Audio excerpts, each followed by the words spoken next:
Hello, everyone, and welcome to another edition of ESPNFC Live with myself, Alexis Nunes. I've got Rob Dawson with me and mi hermano, LME, who we managed to pry away from the bright, big lights of Sports Center. But we'll get to that in a bit because, boy, do we have a lot to talk about. From Manchester United to Champions League to Lionel Messi. It's all on the show today. Before we get to the boys and, of course, Manchester United, because trust me, we never run out of topics there. Let's have a listen to our very own Gab Marcotti, who was talking on the Gab and Jules show recently and had a bone to pick with Erik ten Hag after he made some comments following the win over Everton. Erik ten Hag clearly had a different view than I did because he was annoyed when he was asked about the fact that United gave up 23 shots on target, on goal against Everton, pointing out that United expected goal was far higher than the one of Everton's. You like your analytics, as we know, and your data. Is Erik ten Hag right then? So there's a couple things I think. I'm going to give Erik ten Hag some messaging advice here, right? It's very, very simple. I can't wait for this. No, I cannot. All you have to do. All weekend I thought about this, All weekend I thought about this. Okay. Or actually, all you have to do is come out and say, we won. We're a couple points away from sixth place, from fifth place. Yeah. Right, we're sixth on the table. This season, it's been a nightmare. No Lisandro, no Maguire, no Wan-Bissaka, no Shaw, no Højlund, no Martial, no this, no that, no Mount, who you can all laugh at, but cost us $55 million. Yeah. Okay, it's difficult for me. And we got 3 wins. So please don't come and break my balls on this occasion, okay? We're doing the best we can. Let's move forward and celebrate the win. That's all you have to come out and say. Instead, you want to bring up expected goals? You want to get in the realm of analytics? First of all, there's a reason why people talk about NP-XG, which is non-penalty expected goals, because obviously when somebody gives away a penalty, you don't quite know. That's really not part necessarily, might not be part of your attacking actions. Yes, if you count the expected goals, it's 2.64 to 1.77 to Manchester United if you count the penalties. Yeah. If you don't count the penalties, the XG of a penalty is 0.78. Yeah. If you don't count it, it's 1.08 to 1.77, which is not good. The 23 shots conceded, not good. And if you, honestly, the worst thing you can do, Eric, at this stage, is bring up data, right? You're 7th in the league on shots. You are 17th in shots conceded, right? That means 4 up from the bottom, which is really not good. Your XG goal difference is 12th. So is your non-penalty XG goal difference. Your non-penalty XG goals conceded is 16th. You are not doing well by the numbers. You're not doing great by the eye test. You're doing, I think, okay, given all the injuries, by the results. So just message that and leave it at that. Don't get into other things because you're just opening up a can of worms.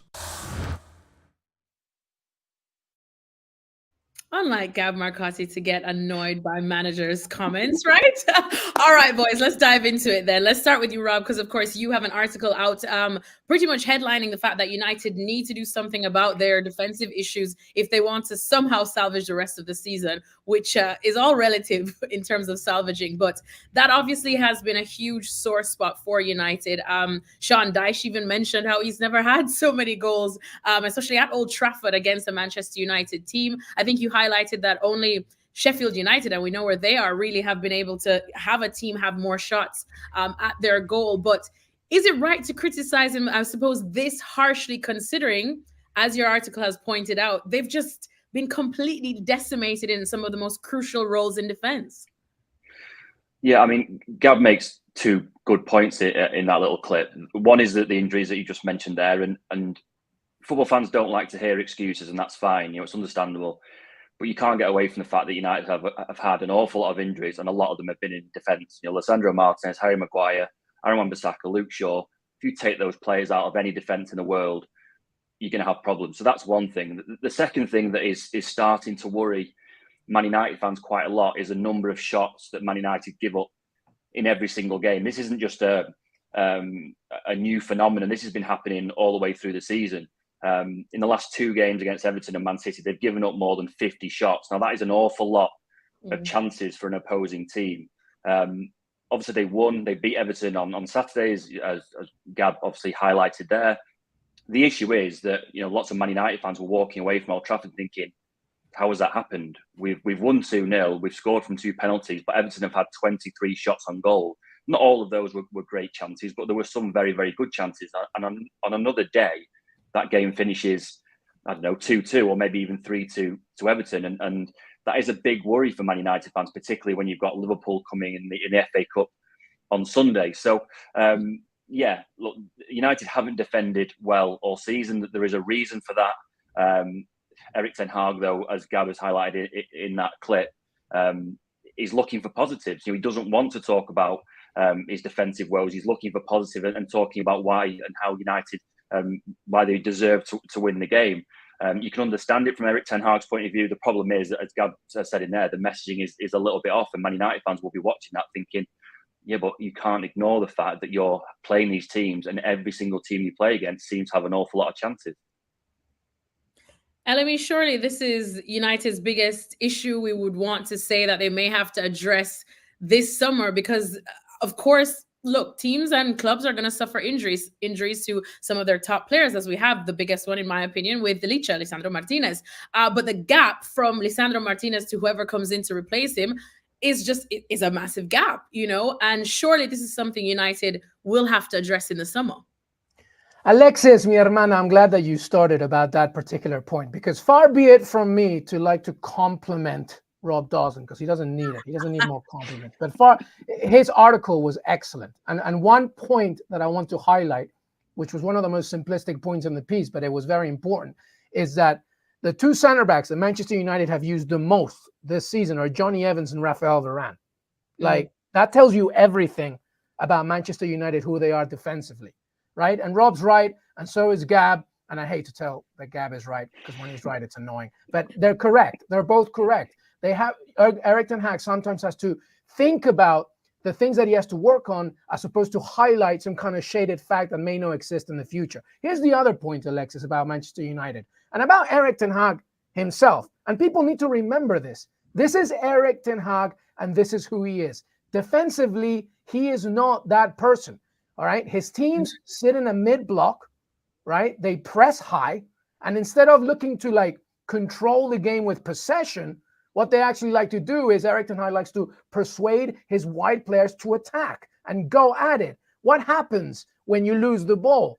You invite the opposition to take shots. And that's what's going to happen always in an Erik ten Hag system. So yes, United need to improve defensively. Yes, they need to improve at the back, especially because Licha Martinez has been out and they're using Varane and Johnny Evans too much, right? But this is Erik ten Hag, right? This is who he is. A leopard doesn't change his spots. So as much as you want to improve defensively, Manchester United, always be willing to accept, Man United fans, that you're going to concede shots, a lot of them.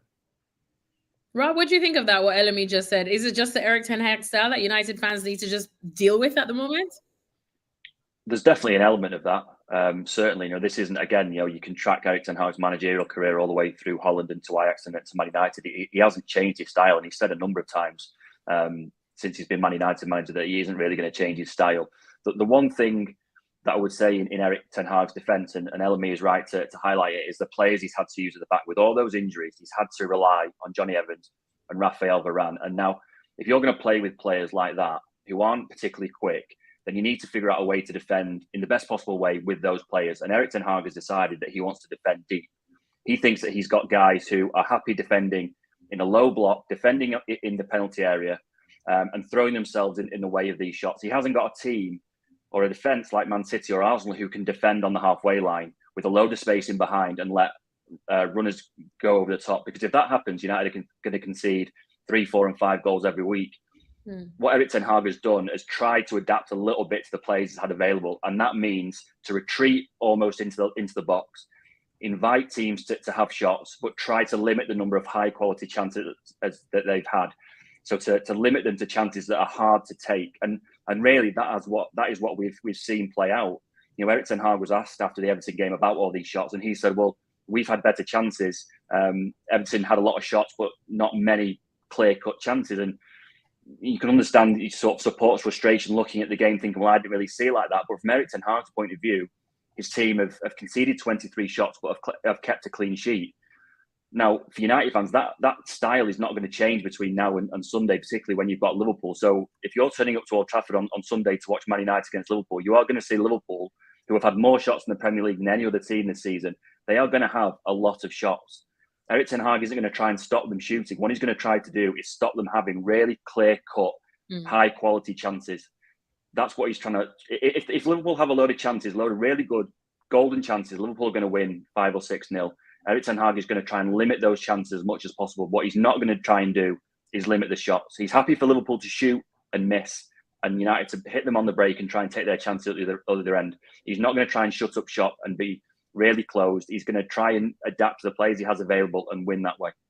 Alexis, very quick. They still have to play Chelsea as well. They still have to play Liverpool, and they finish the season with Arsenal as well. So they're going to keep conceding, and they're going to have to be a little bit more resilient. But this is who you are, Manchester United. You sometimes have to be realistic about it.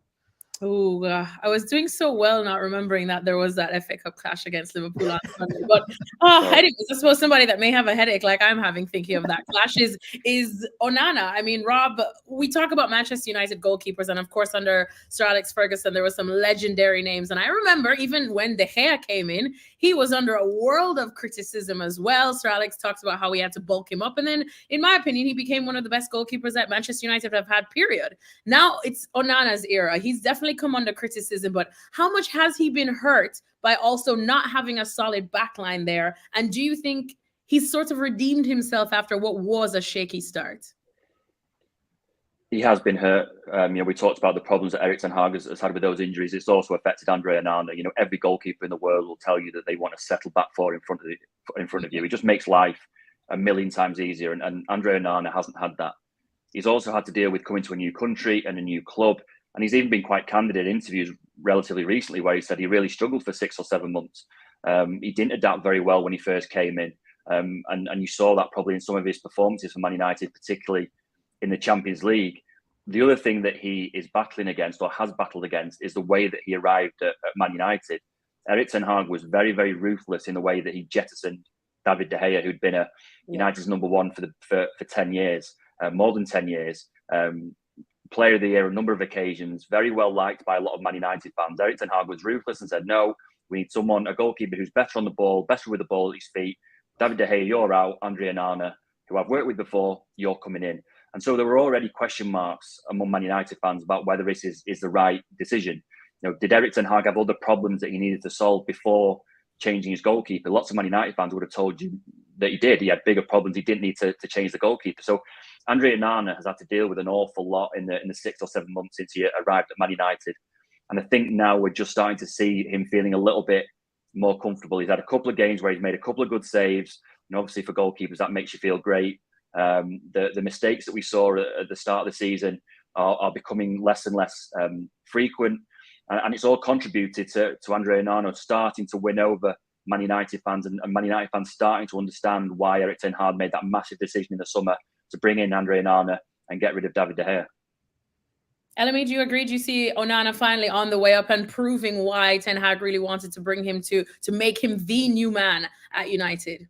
Yeah, I'm not worried about Andre Onana one single iota. This is a very good goalkeeper who, as Rob said, has had to acclimate to a new culture, a new country, and the pressures of playing for Manchester United, especially at a time when they were trying to deal with so many off-the-field issues. And yes, he started badly, but I believe that only David Raya has more clean sheets than Andre Onana. He has 8, Andre Onana. That's, and so things are getting better, and things will get better as the season continues. Part of it, as you said earlier, Alexis, this is also part of the defensive issues that Manchester United have in the first place. By the way, United fans should feel very lucky to have a player like this. This man, when they're defending a corner, he's talking Spanish to Licha Martinez, in French to Rafael Varane. He knows like 5 languages. He's adaptable, he's smart, and he will come through this. And you're already seeing that. So if you have a stronger defensive unit for Eric Ten Hag in the new season, and maybe even earlier than that, then things are only going to get better. I'm not worried about Onana one single bit.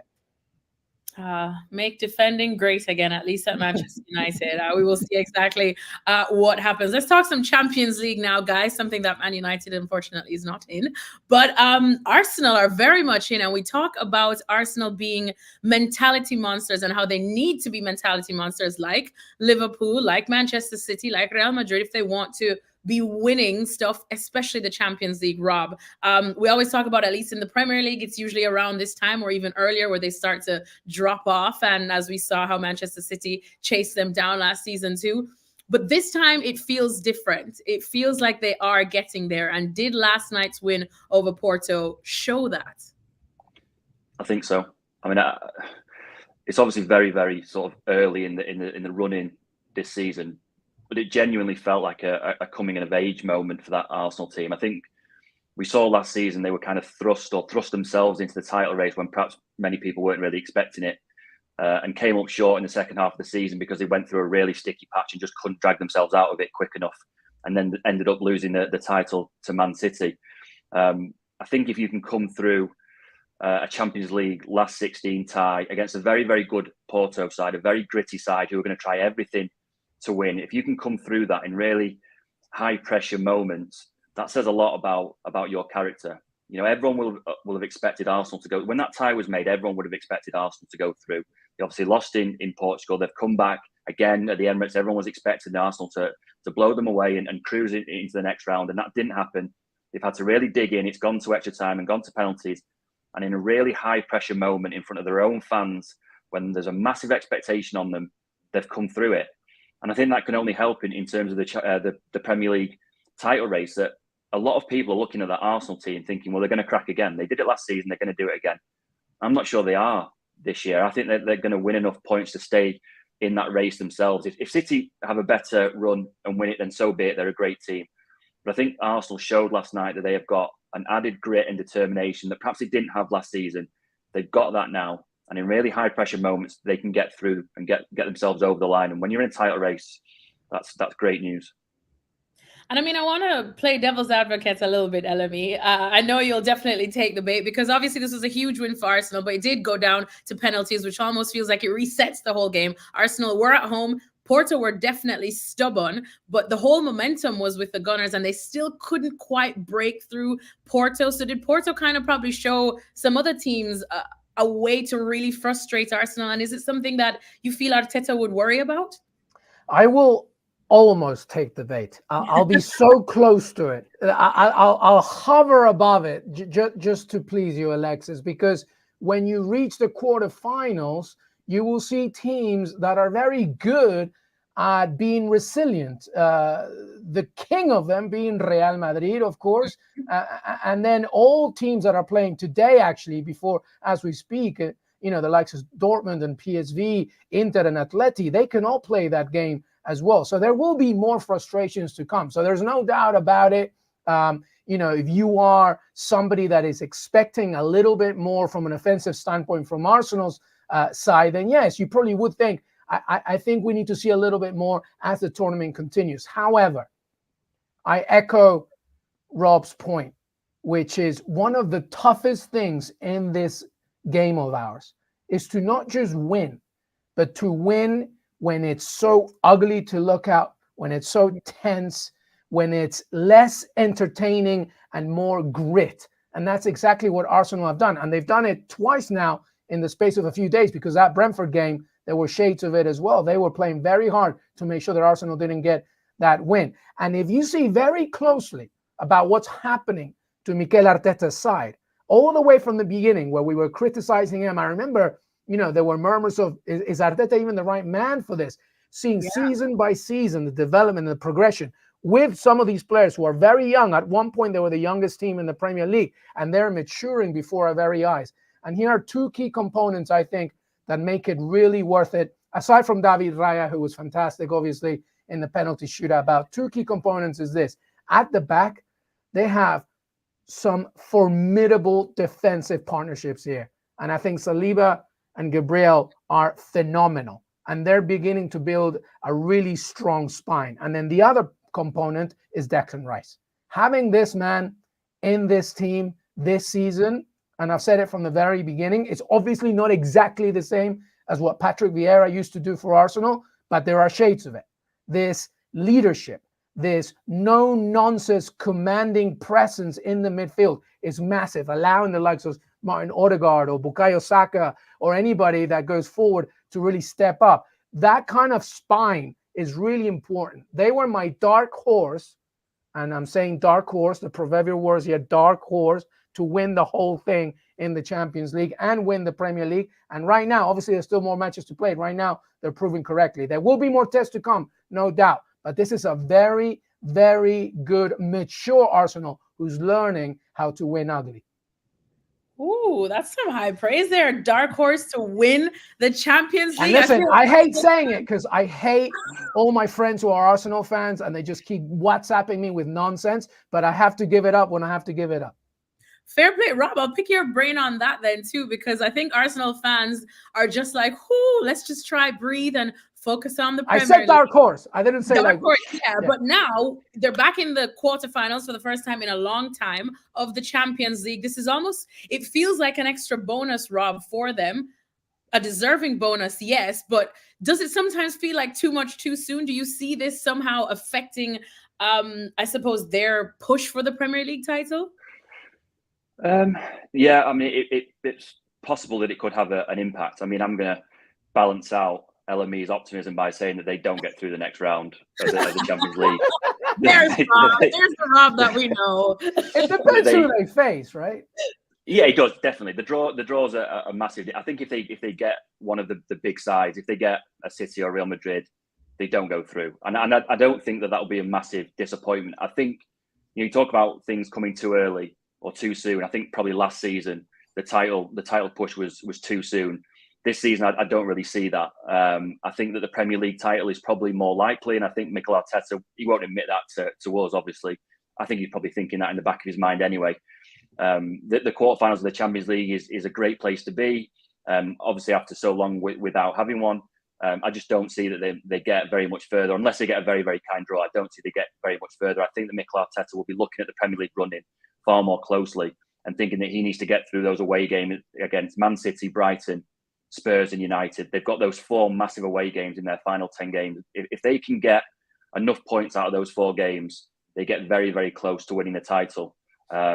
You're right. And stay healthy, right? They got to stay healthy. As well. You're right pointing to the Champions League quarterfinal, because these games, these massive games, are going to come thick and fast. And if they were to get a Real Madrid or, I don't know, a City, and you were throwing 2 massive games into this title running, that has a massive bearing. That saps energy out of a squad. It does have an effect. It's not as simple as to say, well, these are 2 separate competitions. They don't matter. They're individual things. They don't kind of cross paths. Well, they do, because a massive Champions League quarterfinal would suck the life and the energy out of any squad in the world. And it's how you deal with that.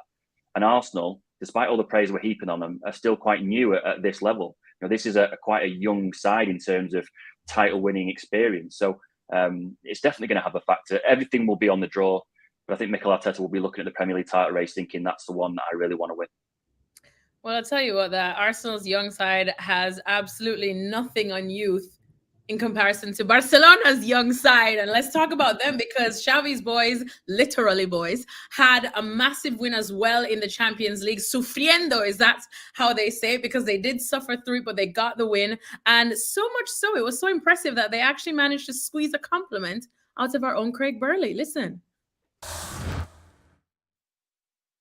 Overall, Craig, Barca deserved it, didn't they? Yeah, I mean, I think they were the better side in Naples.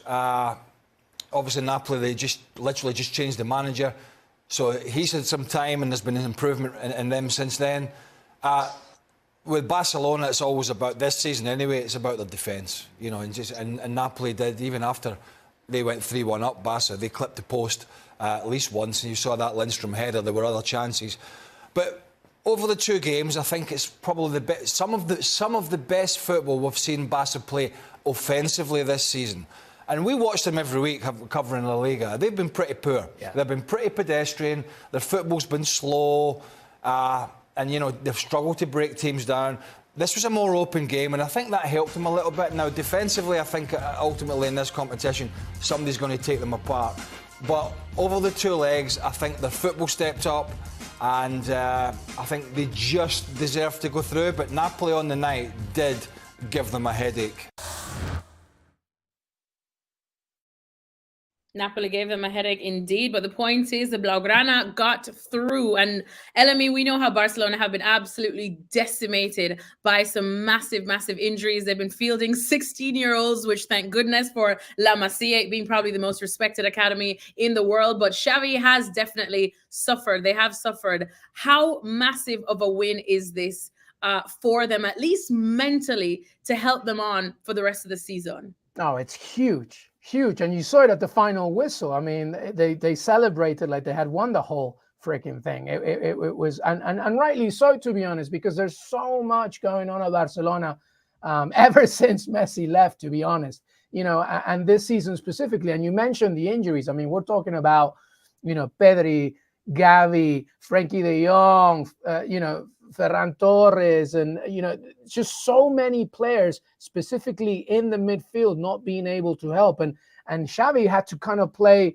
some kind of, you know, magic checkers here and figure out how to beat Napoli in the second leg. And it's important to remember, by the way, that not only did they win, but Napoli, since the first leg, had been doing better. And they've got their own issues. They're seventh in Serie A, and they've gone through multiple changes in management. But with Victor Osimhen as your lead man up front, anything is possible. And very early on, Barcelona could have conceded. So the defensive mishaps, as Craig was saying, are still around. But this was a massive, massive win for Barcelona. Have they proven people wrong? I don't know if that's A, the right question, and B, how to answer it. Because just like we were talking about Arsenal, and they'll have tougher opponents in the Champions League, the same thing will be said of Barcelona. I mean, if they have to face a Man City or a Real Madrid, as Rob was saying regarding Arsenal, it's going to be the same issues, right? And obviously, you know, there's still so much to discuss. The fact that Xavi's leaving at the end of the season,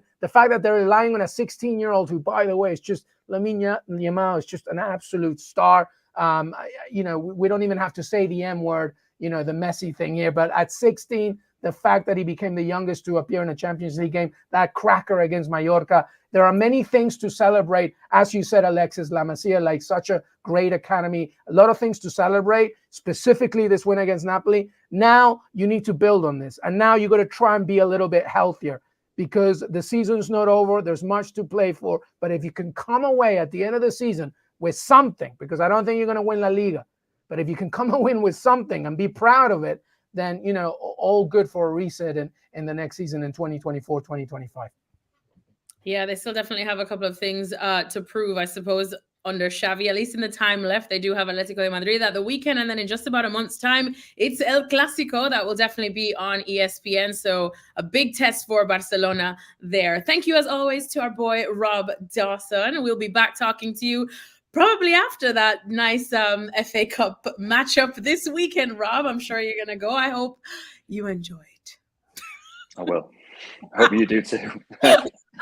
I don't even know if I'm going to be watching it, to be honest. I'll be at Chelsea Leicester, far away from where Man United can further break my heart. Right, so we'll say goodbye to Rob Dawson, but we're not going to say bye to LME just yet, because you mentioned his name twice just now. Shock. So now let's talk about him. Lionel Messi, shall we?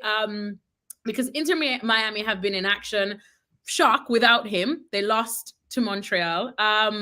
There were some little panic stations that have forced us to ask some questions. They are going to play Nashville in the second leg tomorrow. And like I said, plenty of questions to ask here. First of all, that loss to Montreal, how do you wrap your head around it? And is it just solely because Messi wasn't playing?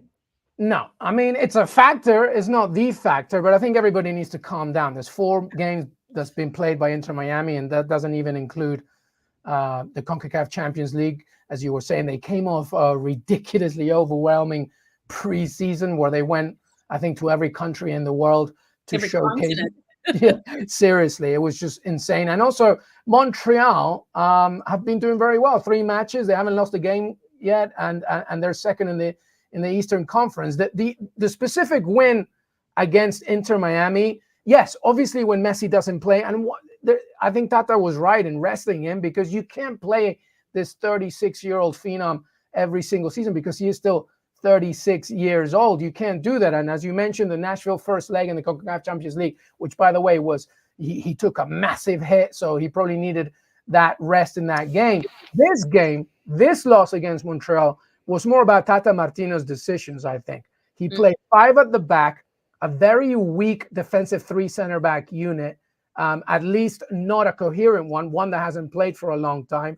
And I believe 2 of those 3 goals came out of set pieces, which tells you everything you need to know. They weren't focused, and Montreal took full advantage. So yes, Messi being there and not being there plays an obvious factor, but they didn't lose because of that. They lost because I think Tata got it wrong from a strategic perspective, and he was a little bit too hesitant with that 5-3-2. And I think in the future, he will learn from that. But you can't play Messi every single game. You can't do it. I've talked about this from day one. Tata Martino's biggest job, Alexis, this season is to be like an NBA coach. You got to balance the minutes of your stars, including Lucho Suarez and Sergio Busquets and Jordi Alba. They just brought in Federico Redondo, the son of Fernando Redondo. My God, how old do I feel, Alexis? The fact that I'm talking about his son now playing in Inter Miami. But so they will get better. They're still topping the conference, but you can't play Messi every single time. You just can't do it. So it's up to Tata to balance those minutes and making sure that the formation is the best possible to move forward. But it's very early in the season. People need to stop freaking out so much. You talk about feeling old. I was just looking at Lamine Yamal's father, who is literally a year younger than me. Okay, come tell me. And he already is a 16-year-old. I don't even have anything, but we moved. What year was he born in? He was, I believe, 1990 or so. So 1991. Anyways, we'll move on from that. Let's still talk about Messi, because aging like fine wine still, he is Leo Messi. But as you mentioned, 36 years old. What you just said is definitely what fans of Messi and fans of MLS and fans of Inter Miami and just fans of the beautiful game around the world don't want to hear. We don't want to hear that we have to manage Messi's minutes. But it's true. He's got a contract until at least the end of 2025. So that's still, we're looking at a little over a year and a half right now. And there's a Copa America this summer as well, and he might go to the Olympics. That's a lot, yeah. How does that affect then Inter Miami's chances now of further progressing in the league and all the cup competitions that they're in? Because Messi had those fans last season believing for big, because they went from nothing to a lot, 0 to 100 real quick. So how does rationing Messi's minutes now affect the plan and the outlook for Inter Miami? Yeah, it's a great question, because it is a difficult one to answer, because a few things need to happen. Number one, a striker like Leo Campana, the Ecuadorian striker, who's the backup to Lucho Suarez, who's been there. He was key in that Leagues Cup win that you talked about last summer. He needs to play more. He did play more as well and scored. And players like that need to be envisioned to be like a squad team. Tata Martino has to make sure that everybody in the squad buys in and they're ready. The one thing that worries me a little bit, aside from the fact that there's a Copa America, so Messi won't be around, and then who knows what's going to happen. League Cup, I doubt Inter Miami will allow him to do it, but if he wants to go to the Olympics, which, by the way, he values a lot, he won that gold medal in China in 2008, then that's more times. And World Cup qualifiers as well, right before the players. There's a lot going on. So Tata has to really make sure that his team is more than ready for it. Now, here's the thing about this Inter Miami squad. I worry defensively. I don't worry offensively. I think they'll score goals, as we saw against Montreal, but I worry defensively. I mean, Aviles, I believe, is 19 years old. Noah Allen, is being used there. They're just, it's not a smart way to use your players in that situation, especially in a 5-3-2 or in a 3-5-2, which Tata likes to use. So aside from Messi, the defensive side, I'm worried about. But I think that if they stay healthy, and DeAndre Yedlin's gone as well, who's a massive voice in that dressing room, but I think that as they continue, if they can just learn a little better for each other, then they should be okay. And then Messi, obviously, whenever he comes on, whenever he plays, he'll be able to provide that Lionel Andres Messi Cucitini magic. And Lucho Suarez, of course, we can't forget about him. Can't forget about him, indeed. That's his good. That's his BFF for life. Anyways, Elemi, mi hermano, un placer como siempre. Thank you so much for joining me. Thanks, of course, to Rob Dawson. Like I said, plenty to talk about, because there's plenty coming up as well on our networks over the weekend. So thanks to everyone for tuning in and watching us, and we'll see you again soon.